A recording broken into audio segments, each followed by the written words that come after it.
माननीय सभामुख महोदय, तपाईँ यो बाल्नुभयो, किन बाल्नुभयो होला? खोइ अरू वक्ता बोल्दाखेरि बाल्नु भएन, समय बोल्नु भएन, मेरोमा किन बोल्नु के अरे समय भन्नुभयो, किन बाल्नुभयो, खोइ बुझिएन। मान्य सदस्य, परम्परा त्यस्तै रहेछ। परम्परा त्यस्तै हो।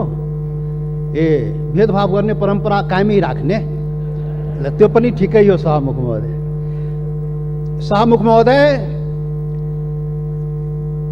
यो देशमा सैकड़ों हजारौं पटक संसदको बैठक बसेको छ, तर आजको बैठक सारा नेपाली जनता, सम्पूर्ण सबै नेपाली जनता टकटकी लगाएर यो संसद प्रति हेरिरहेको छ। सारा नेपाली जनता, जनताको प्रतिनिधि, यो जुन संसदमा हामी राजनीतिक दलको रूपमा उपस्थित भएका छौं, जनताको प्रतिनिधि, तो राजनीतिक दलले आज यो ऐतिहासिक दिनमा के भन्दैछ, के गर्दैछ, त्यो चाहिँ सबै सम्पूर्ण नेपाली जनताको जिज्ञासा र ध्यान चाहिँ आजको संसदको बैठकमा छ। सभामुख महोदय, त्यसैले यहाँ सञ्चार माध्यम पनि आजको बैठक ऐतिहासिक बैठक भनिरहेको थियो, र वास्तवमा भन्यो भने आजको बैठक वास्तवमा ऐतिहासिक बैठक नै हो। सभामुख महोदय, त्यसैले ऐतिहासिक बैठकको दिन अब के बत्ती बाल्ने, के समय निर्धारण गर्ने, बोल्ने मनमा भएको कुरा बोल्न दिनुपर्छ। सभामुख महोदय, सभामुख महोदय, आजको सामान्य यो प्रस्ताव होइन। सभामुख महोदय, यो देशको भूमिको सवाल हो। देशको भूमि आफ्नो नेपालको नक्सामा राख्ने सवाल हो, त्यो प्रस्ताव आएको छ आज। यो सामान्य प्रस्ताव होइन। सभामुख महोदय, सम्पूर्ण नेपाली जनताको ढुकढुकी त्यहाँ रहेको छ। सभामुख महोदय, भावना चाहिँ रहेको छ त्यहाँ। त्यो सम्बन्धमा बोल्दाखेरि जनताको प्रतिनिधिले आफ्नो कुरा राख्न सक्नुपर्छ। त्यसैले आज प्रतिबन्ध नलागियो। सभामुख महोदय, सभामुख महोदय, यहाँ आजको जुन सवाल हो, जुन प्रस्ताव हो, तो राष्ट्रियतासँग पनि जोडिएको सवाल हो, सम्पूर्ण नेपालीको भावनासँग पनि जोडिएको सवाल हो, देशको के भन्छ सार्वभौमिकता, देशको अखण्डतासँग पनि जोडिएको सवाल हो। र त्यही सवालको रूपमा आज यो चाहिँ नेपालको नक्सामा त्यो चाहिँ त्यो कालापानी, लिपु लेक र लिम्पुवाधुरा लगायतका त्यो भूभाग नेपालको नक्सामा राख्ने प्रस्ताव यो संसदबाट स्वीकृत गराउन आइएको प्रस्ताव हो। सभामुख महोदय, त्यसैले आजको प्रस्ताव बडा महत्त्वपूर्ण प्रस्ताव हो नेपाली जनताको लागि। सभामुख महोदय, नेपाली जनता आफ्नो, सम्पूर्ण नेपाली जनता, हिमाल पहाड तराई मधेसका सबै नेपाली जनता आफ्नो देशप्रति, आफ्नो भूमिप्रति सजग छ, समर्पित छ, संवेदनशील छ। यो कुरा आज यो बैठकले देखाउन सक्नुपर्छ। आज यो कुरा हामीले आफ्नो कामबाट देखाउन सक्नुपर्छ। त्यो देखाउनुपर्छ, हामी देखाउला। सभामुख महोदय, यो गर्दाखेरि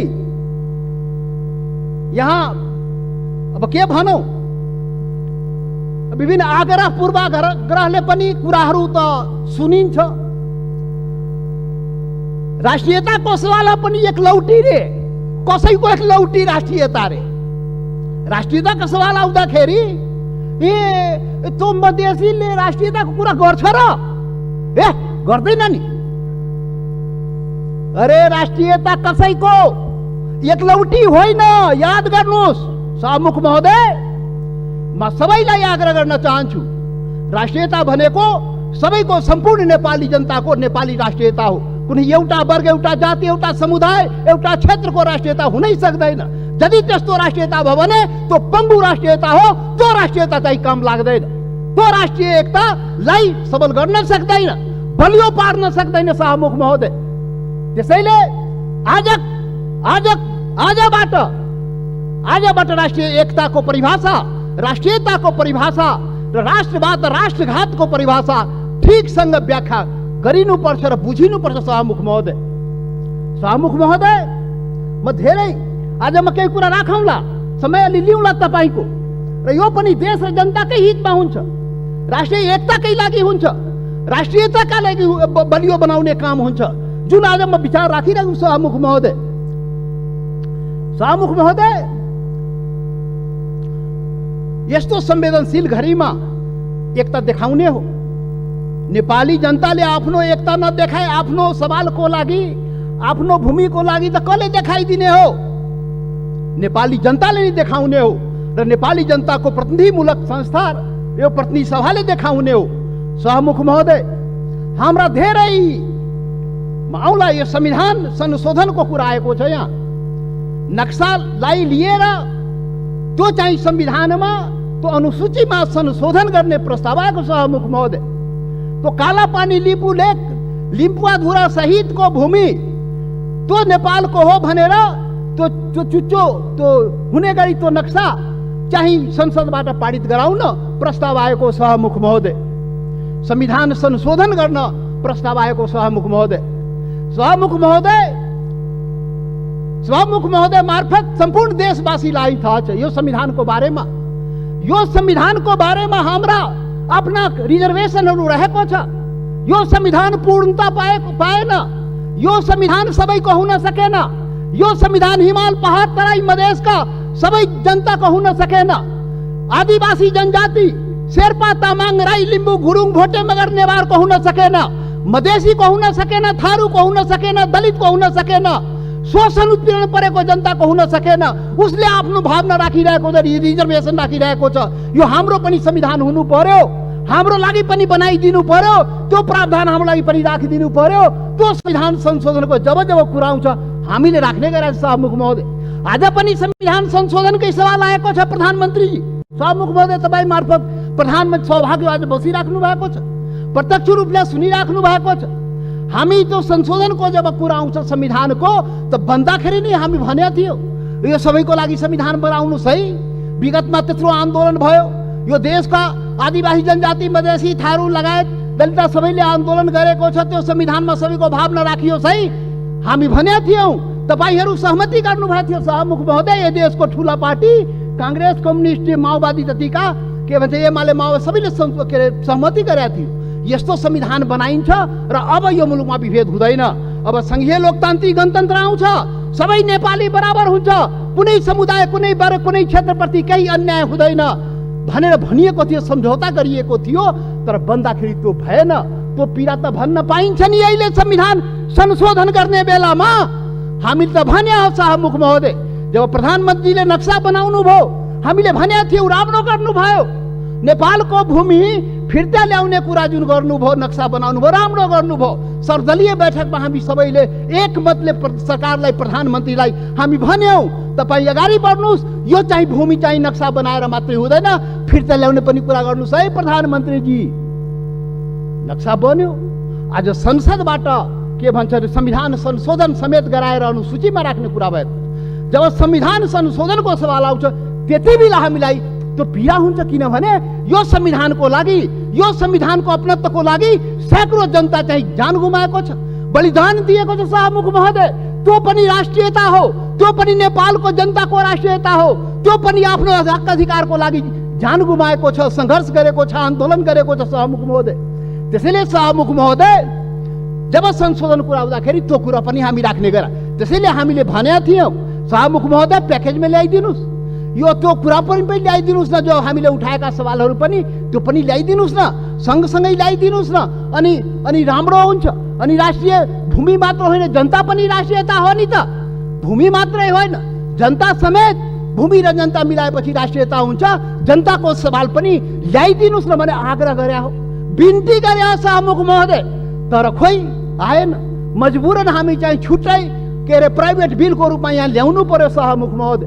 अब पछि विचार होला सायद। अब यो 7औं संविधान सभामुख महोदय, 6वटा संविधान त नाश भयो मुलुकमा।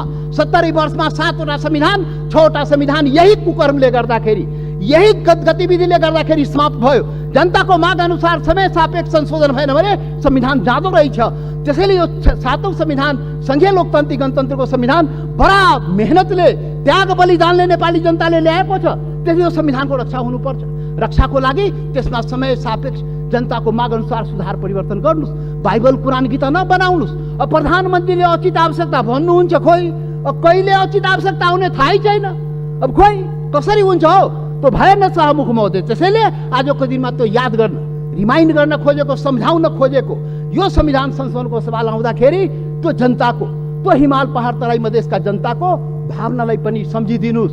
सम्पूर्ण म भने थिएँ पहिलो दिनमा, पार्टी ठुलो भयो, दिललाई ठुलो बनाउनुस् प्रधानमन्त्रीजी भने थिए, प्रचण्डजी भन्ने थिए। तपाईँ दुईजना शीर्ष नेतालाई दिल ठुलो बनाउनुस्, त्यो दिलमा सम्पूर्ण नेपालीलाई समेट्नुस्, हिमाल पहाड तराई मधेसका सबैलाई समेट्नुस् र सबको नेता बन्नुस्, सबको संविधान बनाइदिनुस्, त्यो भने थिए। तर आजसम्म त्यो काम भएन। अब होला कि आज जुन यो संवेदनशील समयमा पनि हामीले कुरा उठाइरहेकोमा अब हुन्छ। त्यसैले सभामुख महोदय, सबै असन्तुष्टिका बावजुद हाम्रो पुरै असन्तुष्टि छ संविधान प्रति, हाम्रो अधिकार प्रति, पहिचान प्रति, यो देशको जनताको अधिकार र पहिचान प्रति, हिमाल पहाड तराई मधेसको जनताको अधिकार र पहिचान प्रति, उसको समानता र विभेद के विरुद्धमा यो विभिन्न कुराहरू, हाम्रा रिजर्भेसन छ, हाम्रा असन्तुष्टिहरू छ।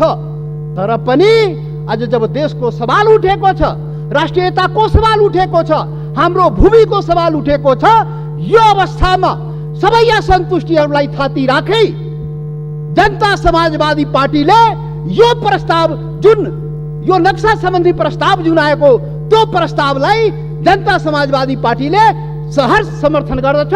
त्यसलाई हामी सर्वसम्मत रूपले समर्थन गरेका छौँ सभामुख महोदय। याद रहोस्, हाम्रा असन्तुष्टि हिमाल पहाड तराई मधेसका जनता, तो शेर्पा तामाङ राई लिम्बू गुरुङ भोटे मगर नेवार थारू मधेसी दलित, त्यो जनताको भावनालाई बुझिदिनुस्। यसरी देश चल्दैन त्यति मात्रै भन्ने हो सभामुख महोदय। यसरी देश नचलाउनुस्, यो सबैको देश हो। राष्ट्रियता भनेको सम्पूर्ण नेपालीको जनताको मनमा आफ्नो देशप्रति भावना छ र त्यही भावनाको यहाँ प्रतिबिम्बित यहाँ भएको छ। जति असन्तुष्टि भए पनि जब देशको सवाल आउँछ हामी एकजुट भएर उभिन्छौँ। आज हाम्रो बारेमा त अनुहार हेर्ने बित्तिकै मधेसी, यो त राष्ट्रघाती नै होला, यो त मधेसी, यो त विदेशी नै होला, यो त भारतीय नै हो भनेर कुण्ठाबाट भरिएका नस्लीय चिन्तन बोकेकाहरू आजदेखि त्यो हटाइदिऊ। नेपाली सीमाको रक्षा प्रत्येक मधेसी सेना भएर सीमाको रक्षा गरेको छ सभामुख महोदय। नेपालको सेना त्यहाँ बस्नु पर्दैन। मधेसी जनता त्यो सीमाको रक्षा गरेको छ, इमानदारीसँग गरेको छ। तपाईँ विभेद गरे पनि, तपाईँ अन्याय गरे पनि, सरकारले विभिन्न प्रकारले उसलाई पीडा पुर्याए पनि आफ्नो सीमाको रक्षाको लागि लडेको छ, मरेको छ। त्यसैले सभामुख महोदय, यहाँ अब यो जनता समाजवादी पार्टी अब भर्खर हामी एकता प्रक्रियामा पुरा पनि भएको छ, निर्वाचन आयोगमा गएको छ। एक भइसकेको एक यो वैकल्पिक शक्ति निर्माणको लागि, राष्ट्रिय शक्ति निर्माणको लागि हामी प्रक्रियामा अगाडि बढिसक्यौँ सभामुख महोदय। अब अन्तमा सभामुख महोदय, अब तपाईँ लाइन त नकाट्नु होला, अब अन्तमा आइसके। सभामुख महोदय, एउटा कुरा देशवासी जान्न चाहन्छ, ल यो फेरि राष्ट्रघात यो देशमा हुने हो कि? यो राष्ट्रघाती को हो यो देशमा? पहिचान गर्नु पर्यो। यो राष्ट्रघाती हो को यो देशमा? देश बेचुवाहरू को हो? अरे देश बेचुवाको खोजी हुनुपर्ने नेपाली जनताले त्यो पनि खोजिरहेको छ। अरे त्यो त हाम्रो छँदै थियो नि, त्यो जमिन, त्यो काला पानी, लिपु लेक, लिम्बुवा धोरा सहितको नक्सा त नेपालको नक्सामा त थियो 58 वर्ष पहिले। अरे कुन देश बेचुवाले देश बेच्यो? श्वेत पत्र खोइ जारी गरेको? श्वेत पत्र जारी गर्नु पर्दैन? टुडी खेलमा राष्ट्रघातले झुन्ड्याउनु पर्दैन, ढाकछोप गर्ने। अरे सभामुख महोदय, महाकाली सन्धि हुँदाखेरि, अरे 25 वर्ष पहिले महाकाली सन्धि भएको थियो र यही संसदबाट पारित गराइएको थियो। त्यो महाकाली सन्धि कसरी भयो? अरे त्यसमै थियो नि महाकाली सन्धिमा लिपुले काला पानी लिम्बु अधुराको महाकालीको स्रोत, त्यो नदीको स्रोत मुहान कता, त्यो क्लियर भएको भए त हाम्रो जमिन मिचिन थियो र किन भएन? यही संसदबाट पारित गराइएको थियो। कसले पारित गरायो? कसले सम्झौता गर्यो? कसले पारित गरायो? म त सुनेको छु, त्यति बेला म सांसद थिइन, पार्टी पनि फोरेर पारित गराइयो भो। अरे कस्तो राष्ट्रवादी काम गरे हो? महाकालीलाई संसदबाट पारित गराउँदाखेरि त्यो मुहानको चाहिँ, महाकालीको मुहानको चाहिँ पत्तो नलाउने र त्यसलाई चाहिँ संसदबाट पारित गर्ने। त्यसैले राष्ट्रघातीको पहिचान हुनुपर्छ सभामुख महोदय। सकिनै लाग्यो सभामुख महोदय, यो राष्ट्रवादी कुरा हो, यो खोखला राष्ट्रवादी कुरा होइन। यो राष्ट्रघातीलाई पर्दाफास गर्नुपर्छ नेपाली जनताको बीचमा। को राष्ट्रवादी हो यो देशमा? राष्ट्रघाती, मधेसीलाई राष्ट्रघाती भन्ने, मधेसीलाई राष्ट्रवादी नभन्ने। मधेसी जनता, यो देशको मधेसी जनतालाई त्यसरी औँला ठुर्याउने काम कसैले नगरोस् राष्ट्रवादको मामलामा। सभामुख महोदय, कतिचोटि अग्नि परीक्षा दिने हो, कतिचोटि प्रमाण दिने हो हामी? यस्तो अग्नि परीक्षा नलिनुहोस् सभामुख महोदय। सम्पूर्ण नेपाली जनतालाई आज म यो रोस्टमबाट आग्रह गर्न चाहन्छु, यस्तो अग्नि परीक्षा नलिनुहोस्। त्यो मधेसी जनता त्यो प्रति अन्याय नगर्नुहोस्, यो देशको आदिवासी जनजाति प्रति अन्याय नगर्नुहोस्, त्यो थारूमाथि अन्याय नगर्नुहोस्, त्यो दलितमाथि अन्याय नगर्नुहोस्। कुटी कुटी मारिदियो त दलितलाई। माननीय सदस्य, तपाईँ बोल्दै गर्दा थाहा भएन, मैले 7 मिनेट समय थपिसकेँ। म सकिहालेँ, 1-2 मिनट सकिहाल्छु। त्यसैले सभामुख महोदय, यति संवेदनशील समयमा पनि सभामुखले मलाई 2 चोटि टोकिसक्नुभयो। कसरी हुन्छ खोइ बुझ्न सकिएन, लकीरका फकीर। अब प्रधानमन्त्री बन्नुपर्छ समय किटान नहुनलाई।